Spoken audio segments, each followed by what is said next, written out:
प्रिय दर्शकों, आप सभी का स्वागत है हमारे इस YouTube चैनल पर। दर्शकों, आखिर वही हुआ जिसका डर था।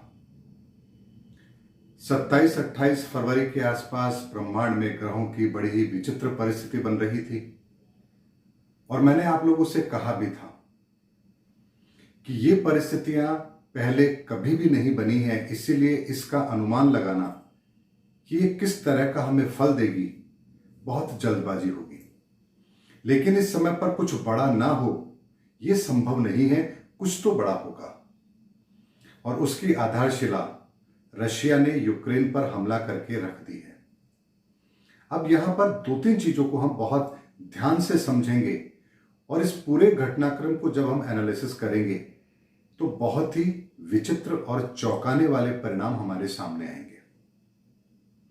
और ये भारत के लिए एक ऐसा स्वर्णिम अवसर होगा जिसकी हम बहुत लंबे समय से तलाश कर रहे थे। मैंने आप लोगों से अपने वीडियो में कहा भी था कि ये भारत के लिए स्वर्णिम अवसर है कि भारत आने वाले समय के अंदर पूरे विश्व का नेतृत्व करेगा। और जब ये बात कही थी तो बहुत सारी परिस्थितियां हमारे सामने ऐसी थी जिसके बारे में बिल्कुल क्लैरिटी नहीं थी कि आखिर ये सब होगा कैसे। रशिया, चाइना, अमेरिका, यूरोप, इतने शक्तिशाली राष्ट्रों के सामने भारत का उनसे आगे निकलना ये थोड़ा सा अजीब लगता है। लेकिन ग्रहों की परिस्थिति ऐसा इशारा कर रही है तो कुछ तो ऐसा होगा जो भारत के पक्ष में होगा, लेकिन बाकी लोगों के पक्ष में नहीं होगा। आज इस वीडियो के अंदर उन्हीं सब बातों का मैं पूरा एनालिसिस आप लोगों के सामने रख रहा हूं। दर्शकों, जैसे ही ब्रह्मांड में काल सर्पयोग बना, रशिया ने यूक्रेन पर हमला किया। अब यहां दो चीज समझते हैं, क्या ये युद्ध है या एक तरफा कार्रवाई है? तो निस्संदेह ये युद्ध नहीं है बल्कि एक तरफा कार्रवाई है। और ऐसा मैं क्यों कह रहा हूं? क्योंकि जैसे ही रशिया ने यूक्रेन पर हमला किया, जो इतने बड़े बड़े राष्ट्र थे जो यूक्रेन की सहायता करने की बड़ी बड़ी बातें करते थे, सबके सब पीछे हट गए और यूक्रेन को उन्होंने अकेला छोड़ दिया। यूक्रेन के पास इतनी ताकत नहीं है कि वो रशिया का मुकाबला कर सके। ऐसे में पूरी तरह से एक तरफा कार्रवाई हो रही है रशिया की यूक्रेन के ऊपर और बहुत जल्द रशिया अपने इस मकसद में कामयाब भी हो जाएगा। लेकिन इसके कितने गंभीर परिणाम होंगे इसको भी हमें समझना होगा। मैंने आप लोगों से कहा था कि ग्रहों की परिस्थिति ऐसी नहीं है जो कोई बड़े युद्ध को यहां पर आमंत्रित करे, लेकिन तनाव अपनी चरम सीमा पर होगा और छोटी मोटी सैन्य कार्रवाइयां भी अवश्य होंगी। ऐसे में रशिया ने अपनी पूरी ताकत के साथ में यूक्रेन पर हमला किया। ये एक तरफा कार्रवाई है और इसे हम युद्ध की संज्ञा में रखें या अतिक्रमण की संज्ञा में रखें, यह कहना थोड़ा जल्दबाजी होगा, क्योंकि यहां पर रूस को जवाब देने के लिए अभी तक कोई भी सामने नहीं आया है। क्योंकि ग्रहों की परिस्थिति तो ऐसा ही इशारा कर रही थी कि अभी दो महाशक्तियों का युद्ध हो, ऐसी स्थिति नहीं बन रही है। ऐसे में रशिया ने अपनी मनमानी कर ली, यहां तक तो ठीक है। लेकिन इसके बाद में चूंकि 2027 तक परिस्थितियां आगे विश्व युद्ध का कारण पैदा करेंगी, तो अब देखना यह है कि यहां से जो एक बीज ऐसा बोया गया है, ये वृक्ष बनकर कितने जहरीले फल देगा, ये समझना बेहद जरूरी है। इस घटनाक्रम के साथ ही, यानी रशिया ने जैसे ही यूक्रेन पर हमला किया, नाटो की सेनाएं उन्होंने मना कर दिया, अमेरिका पीछे हट गया और कोई भी उसके साथ नहीं है। इस चीज का फायदा चाइना उठाने की कोशिश करेगा और वो भी ताइवान को दबाने की कोशिश करेगा। ऐसे में पूरी दुनिया अब वहां पर क्या करेगी ये भी देखना पड़ेगा। और इसके साथ ही यदि मान लीजिए भारत भी पीओके को लेने के लिए कोई सैन्य कार्रवाई करता है, तो भी क्या दुनिया इसी तरह चुप रहेगी? यानी ये ऐसी चीज है जहां पर छोटी छोटी चीजें आगे बढ़ते बढ़ते किसी बड़े विश्वव्यापी युद्ध का कारण तो अवश्य बना रही है।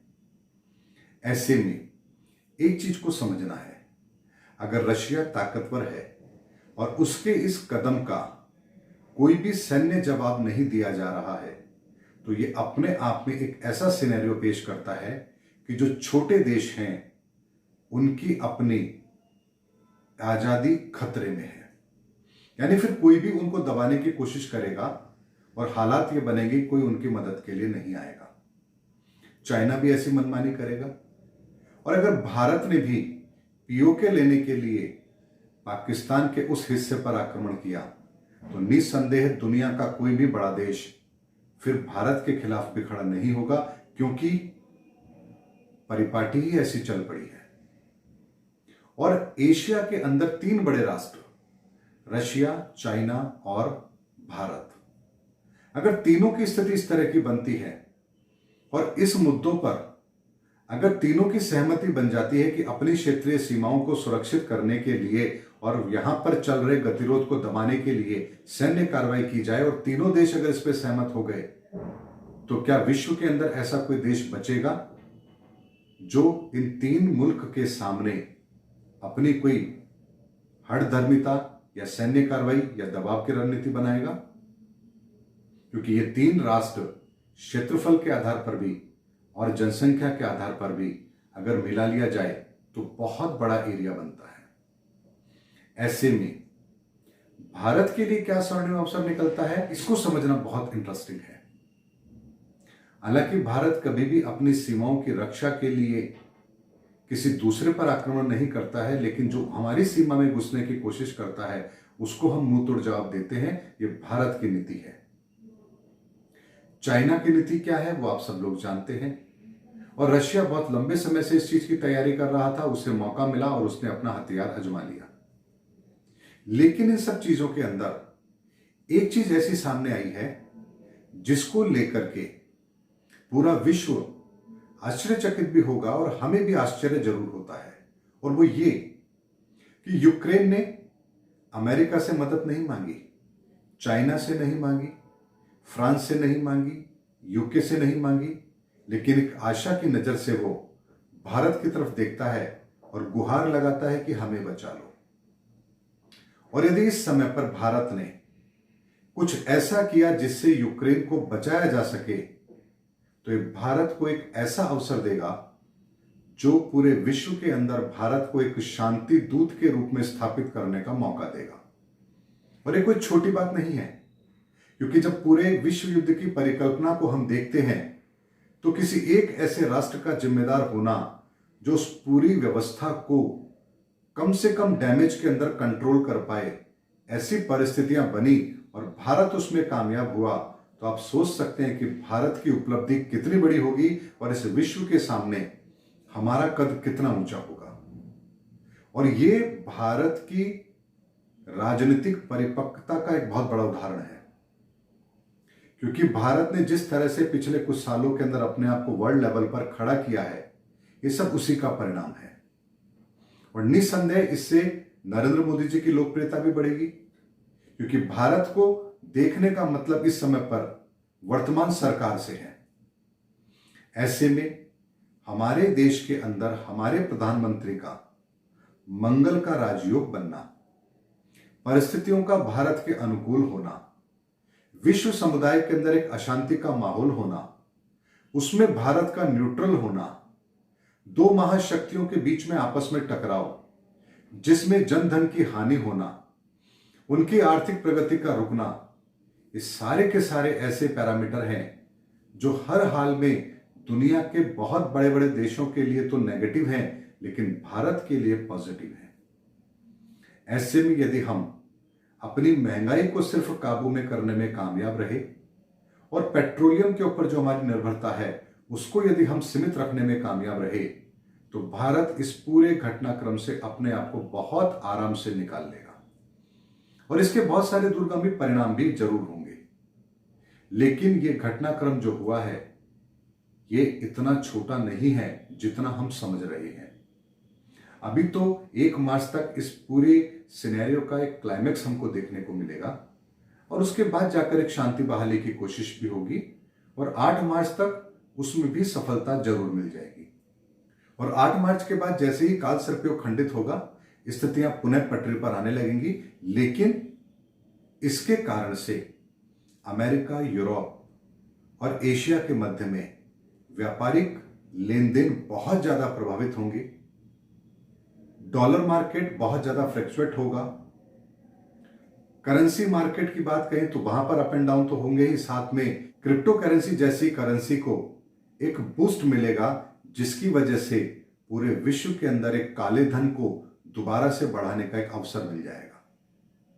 क्योंकि अभी तक वो रेगुलाइज नहीं है और उस पर यदि किसी देश की इकोनॉमी शिफ्ट होती है तो एक ऐसी स्थिति क्रिएट करेगी जिसके अंदर आने वाले समय के अंदर एक बहुत बड़ा आर्थिक डेंट इस विश्व को देखने को मिले, इसकी संभावना बन जाएगी। ऐसे में ये छोटा सा कदम जो रशिया ने उठाया है यूक्रेन के खिलाफ, ये अंगद का पांव साबित होगा और धीरे धीरे इसकी ताकत इतनी ज्यादा होगी कि हर देश अपनी सैन्य कार्रवाई के द्वारा किसी दूसरे देश को दबाने की कोशिश करेगा और यहीं से विश्व युद्ध का सूत्रपात भी होगा और भारत के लिए इस विश्व को शांति का पाठ पढ़ाने का एक स्वर्णिम अवसर भी जरूर आएगा। ऐसे में पीओके को लेकर के जो पाकिस्तान पूरी दुनिया में भटकता है, अब उसके मंसूबे भी बहुत ज्यादा कमजोर होंगे, क्योंकि वो अच्छी तरह समझ चुका होगा